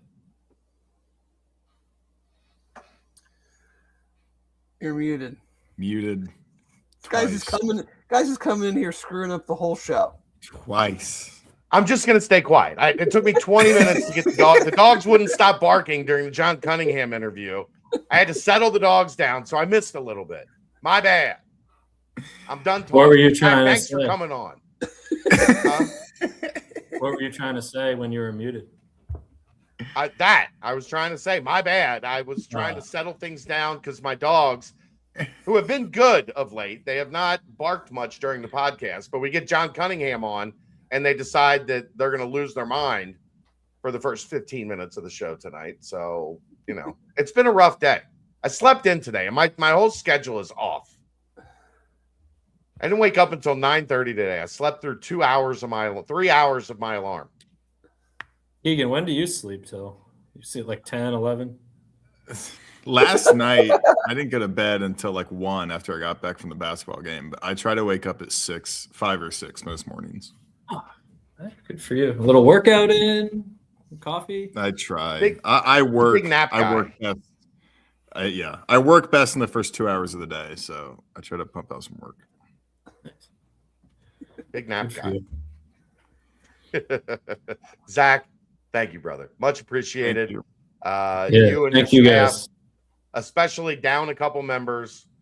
I can't imagine what that was all like, trying to get through a week of just well, probably months of preparation and then a week of absolute chaos to get across the finish line. But well done, sir. Yeah, very proud of my staff and the collective unity of the program to kind of get through that. And when you're down a man or two men or women, and people have to step up, and they really did. So definitely proud of it all. I'm going to not text you for a while. Shouldn't be anything to text about. Exactly. There's always something. I mean, just coming on this show. That's what a lot of texting to organize. You were scheduled, and then we had to change the time, and then you sat in the waiting room for 8 minutes while your boss talked about how great you were. Hey, we have to keep producing to be considered great. The work doesn't stop. Congratulations on the new deal. And we're looking forward to both you and Nico being around for a long time. Of course, me too. Yeah, very, very happy and fortunate to be here and work with great people. So big things are ahead. Go Bearcats. All right. Thanks, Zach. Appreciate it, man. Of course. There you go. Sorry, guys. I was handling things. That's my bad. I love when Aaron does that. Just comes in and shakes his head. It's so funny. I'm gonna start calling ZG Zach 4th and goal every day Grant. 4th and goal every day. Like, what a line. What a damn line that was. I would have never guessed that he would be the first one to ever utter the phrase pop or cherry. Of all people, it was Zach Grant. Keegan, by the way, Kelsey just filled out a job application and she listed you as a reference. Oh, I'm going to be brutally honest. Said he's going to be brutally honest if they call. Unreliable. Yeah, never show up on time. Show up with an attitude. Show up with. I can't imagine where she got that "show up with an attitude" thing from. Oh, oversleeps if dad doesn't wake up to his alarm. Yeah. Well, no, she said it was supposed. There was snow in the forecast for the middle of the night. Where? I never. In what state? In Northern Kentucky. In Northern Kentucky, there was. I never sleep through my alarm. Ever sleep through my alarm. So she said she woke up and she was like, "Oh, I must be on a delay, so I'm going back to sleep." And then I came in her room. I'm like, "It's 9:30." She's like, "What do you mean it's 9:30?" I'm like, it's fucking 9:30. I'm sorry. You got an extra couple hours of sleep today. Be happy. Get your ass to school. Yeah, let's go. It's time to get to school. Oh, that was fun. And then we get there, and she had orchestrated her best friend walks up to get into school the same time she did. So I'm starting to wonder, did she come in and turn my alarm off? Is it just like not important to get to school on time anymore these days? Like, I guess not. Anyhow, that first hour and 38 minutes was brought to you by Turtles Brew. 6% ABV, 0 sugar, 0 carbs, gluten-free. It's a bourbon-infused sweet tea. They've got cherry lime, raspberry peach, orange vanilla, strawberry mint, lemonade tea. There's more than 50 locations in Greater Cincinnati, over 100 around the state of Ohio. All you have to do, go to turtlesbrew.com for the location nearest you. Remember, a portion of the proceeds go to save the sea turtles. All right, I don't think we have to spend a lot of time on basketball tonight. Aaron and I took care of a ton of it during the aftermath last night. But Dave, they get off the schneid. They get a win. They start fast. They take a couple body blows in the second half. They're able to hold on. The end was incredibly exciting. If you had 8.5, including Aaron and I didn't get to this on the I don't think on the aftermath last night, on the 3-point heave at the end of the game, Mustafa Cham was just hanging on the rim. like while the ball was like in the air? In the air. He just jumped up and was like hanging on the rim because the buzzer had sounded. And the game, like it was, there was no changing the result. Cincinnati was going to win. And as the ball is in the air, he's just jumped up and was hanging on the rim. Jeez. And if they would have called that goaltending, I mean, that might have been the bad beat of the millennium. Oh, for sure. For sure. I stayed away. I was itching to get You've been taking a bath on laying the points. on losses not covering. I was itching to get in at Colorado plus 21.5 in the first half. No idea why I didn't jump in on that live bet, but yeah, watching the end, I think I texted the group and said Brett will probably tongue kiss Baba Miller next time he sees him for making that free throw. Those officials were working that final score, boy. But I mean, they called the one foul with 4 seconds left. Yeah. Tad Boyle was like, "Can we just get out of here?" He was mad. That was not a good officiating crew. I only recognized one of them, the crew chief. I did not recognize the other two. I don't think they're going to be doing a whole lot of Big 12 games from here to the end of the season because those guys were not good. Hey, both coaches, the one ref had to tell both coaches at different points in time, like, stop yelling at me. Stop. Hey, at least he's. Wow. Hey, all we ask for is consistency. They were bad both ways. Yeah, there was no advantage gained. They were just bad officials like all night. It was a wild deal. Yeah, glad they won. You know, I'm not sure how good Colorado is. I'm not sure how good UC is, but a win is better than a loss. Well, they're the epitome of like bottom third to like, you know, the bottom of the middle third, like 10 through 16 in the Big 12. They all kind of look like that. Yeah. So, right. Baba Miller, I saw an interesting conversation the other day. Is he going to go down as the best Bearcat under Wes Miller? You saw a conversation. Yes, I did. That's how the internet works now, Dave. You see conversations. Got it. Conversations happen on the internet and you see them. Is he going to go down as the best Bearcat under Wes Miller? And how much of an indictment is that on the state of the program over the last 5 years, I guess? What do you mean by probably best? is. Like combination of talent and production? Yeah. I mean, it's him or Landers, right? At this point? Yeah, I thought about Day, but he's just not as consistent. Freakishly talented. Yeah. Day probably has gotten more out of his ability than anybody in the Wes Miller era, but Julius? No. Boban's better. Boban Landers I mean, and Dave was good. Dave was fine. But Boban Landers were at least upper end of the conference type talents. Now, here's the question. Who was supposed to be the best player in the Wes Miller era? Well, I mean, that's what it comes down to is Wes Miller. I mean, no, but yes.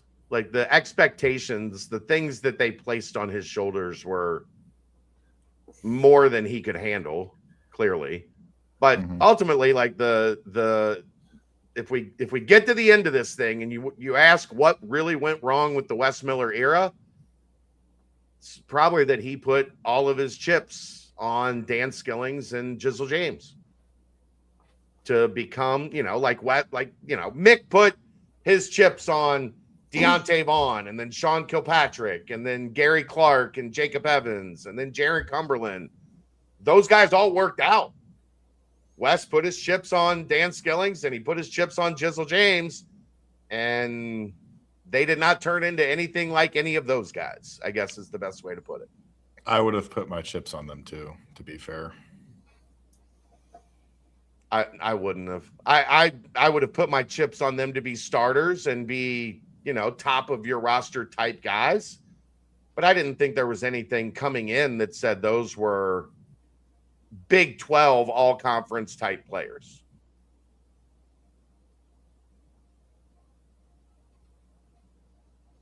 And that's why we are where we are. They don't have the reality about this team, and last night showed it as well. They just don't have the guard play. They're just, again, another year. They're not good enough at guard at the top of the roster, because what happened in the second half? Colorado shut off Baba a little bit. Chom did most of his damage in the first half. Colorado leaned on their 2 guards, and that allowed Colorado to come all the way back because Cincinnati couldn't get the guard play out of Jizzle and Day consistently to keep it a double-digit game. Like, that's why Colorado came back, is their 2 guards were better than UC's league guards. And now, Dave, you get number 2. Yeah. Just freshly dominated. That's always good. Although I did see something interesting today, Dave. Yes. If you look at Ken Palm since the start of Big 12 play. Okay. Iowa State 36 in Ken Palm since the start of Big 12 play. Cincinnati 37. So that should mean a very close spread on Saturday that I will 3.5. That I will hammer with 3.5. 3.5. That's the Wait. There's no 3.5. That's the Ken Palm line. That's not going to be the real line. It'll be somewhere around there that it opens. The Houston line opened 4 points higher than the Ken Palm line. No, I don't think it did. I think it got that up. It opened at 11.5 and then dropped down to like 7.5. Did they cover that game? Yeah, by 1 It was point. 7. Half a point. I had it at 7.5 and 5.5. Dave's been taking a bath. No, I've been doing okay. Money line, Dave. Money line.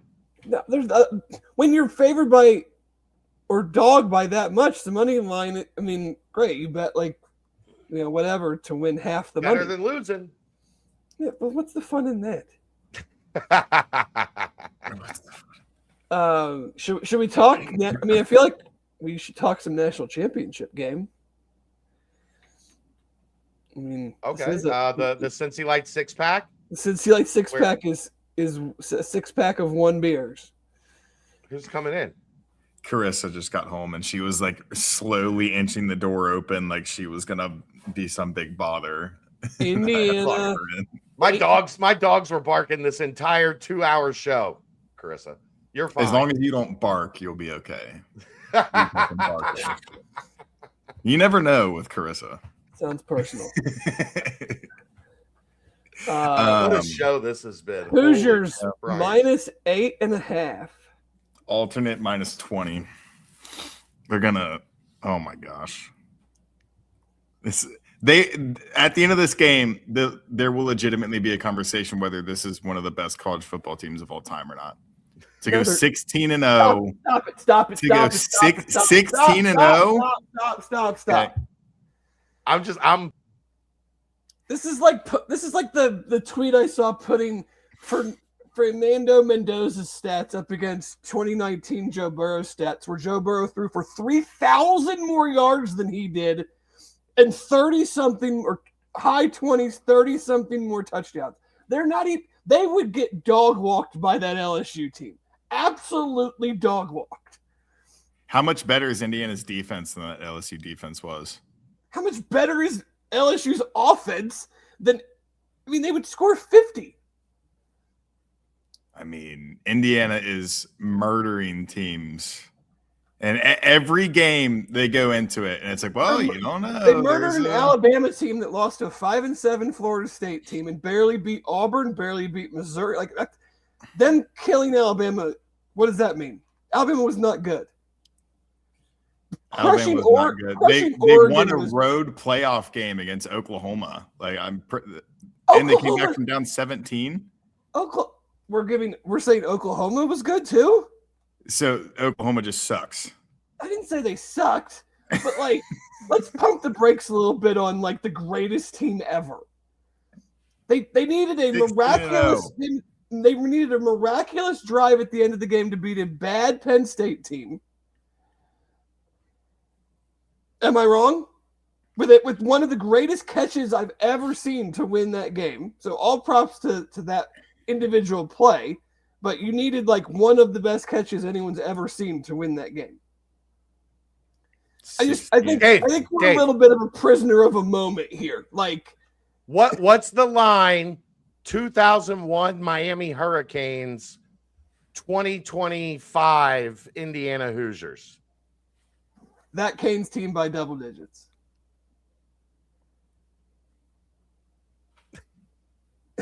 I think they're great. I mean, I think they're going to win. I want to take Miami on the money line, just because I think I want to see them block Miami's defensive line. They have not played a defensive line anywhere close to as good as Miami's yet this year, and I want to see them block their defensive line. Ohio State's defensive line is pretty good.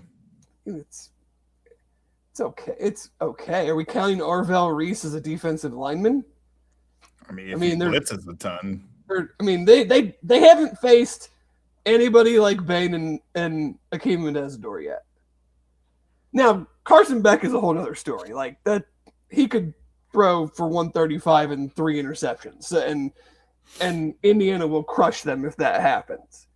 But I'm a little reluctant on like the greatest team ever conversation. They're literally dominating teams like they're playing FCS schools. And it's like every single game, there's always they have to play Oregon twice. It's hard to beat a team twice. I think they're going to win, and I think they're great. But Mendoza's stats in 16 games are half of what Burrow's were in 12 or 14. I guess 14. Yeah. 15. I mean, I guess they didn't play 16, but I mean, he played in the conference championship. They played in 2 playoff games. So, Burrow's a better quarterback than Mendoza. I'm not even arguing that. There's also what was the rule that they changed that basically shortened games, and you take way less snaps, like with media timeouts or something. Well, there's not the rule change was every first down is not an automatic clock stoppage. It's only in the last 2 minutes of the second quarter and the fourth quarter. Yeah. So was that Burrow year? Did he break the record for single season yardage? I don't know if he broke the record because like the Houston quarterbacks back in the 80s and 90s just did absurd things. But I mean, he threw for like 6,000 yards and 60-something touchdowns. Oh, the Reds just made a trade. Cool. So now they'll win 84 games. The Reds. And the Reds got Brock Burke out of it and traded Gavin Lux. Okay. Is that Brock Burke sounds like a WWE reliever.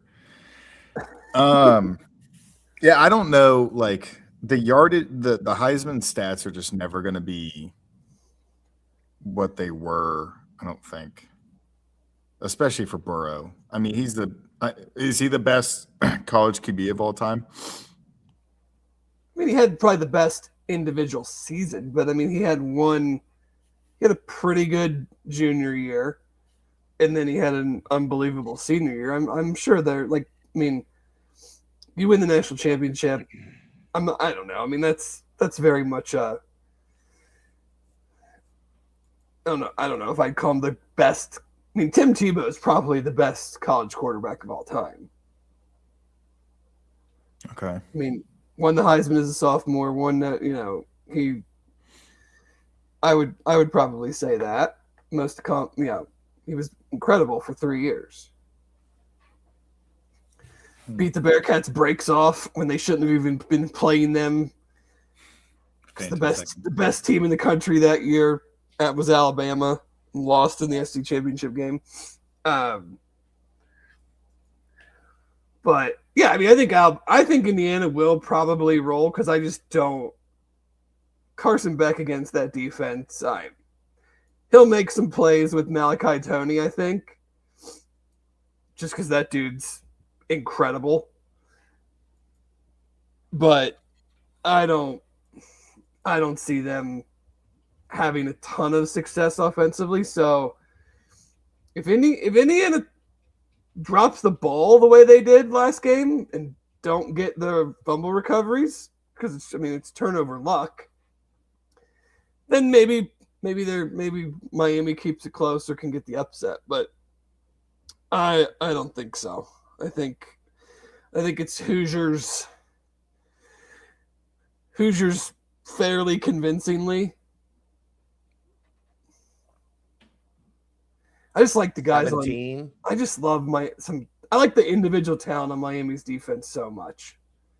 You want Ruben Bain in a Bengals jersey. Keontae Scott, I think, is an awesome safety. I don't know how Brian Haynes didn't get a job this year. Well, let's keep our mouth shut, Keegan. The list has been listing its face off in the playoffs. We have a big list. It's not a direct list. It's not a direct list versus list in the title game, but there are multiple listers. Yeah, I was just going to say both coordinators on both teams. Actually, no, there is a list versus list, and now that I think about it, but there's 3 listers in this game. So who's not on the list? Indiana OC? Indiana OC is not on the list. For a guy who's basically being credited with all of Fernando Mendoza's success, because everyone's just convincing themselves that Mendoza sucks and that he's a system QB and every play is drawn up. Who is saying that? A lot of people. Like 12-year-olds on Twitter? Not 12-year-olds, but there's guys with they're 16, Dave. Pages and call themselves scouts. And there's The Athletic did a mock draft and Fernando Mendoza was the 3rd pick. I'm just picturing Dave watching. No, Dayton Brugler hasn't gone number 1. I'm just picturing Dave watching every college football game in a Chris Jericho t-shirt saying, "You just made the list." You just made the list. The list is strong. I gotta say, the list is strong right now.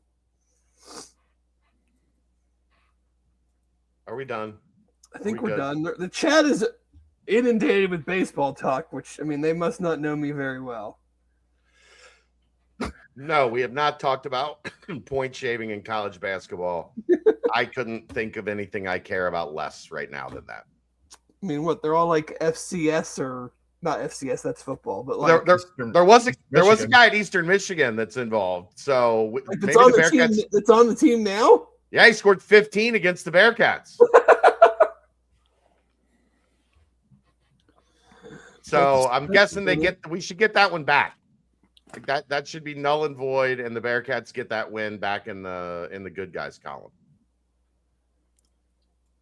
But anyhow, let's be done with this. Yeah.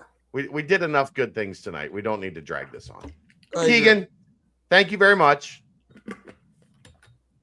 Sorry for repeating questions when I join back in later. That is my bad. It's just unacceptable. I thought I had good questions, but of course, my great employees had already asked. You can't trust your employees. I didn't know if they were asked or not. I wasn't here. Vacate the win. That's right. Bearcats get the Eastern Michigan win back. That sounds like a good podcast name this day and age. Vacate the win. Vacate the win. That is a good podcast name. I like that. You shouldn't have said that out loud. Trademark. Calling it. All right, that's gonna do it. We will we'll see you guys Saturday. That's the BCJ Podcast, presented by the Holy Grail, right here on BearcatJournal.com.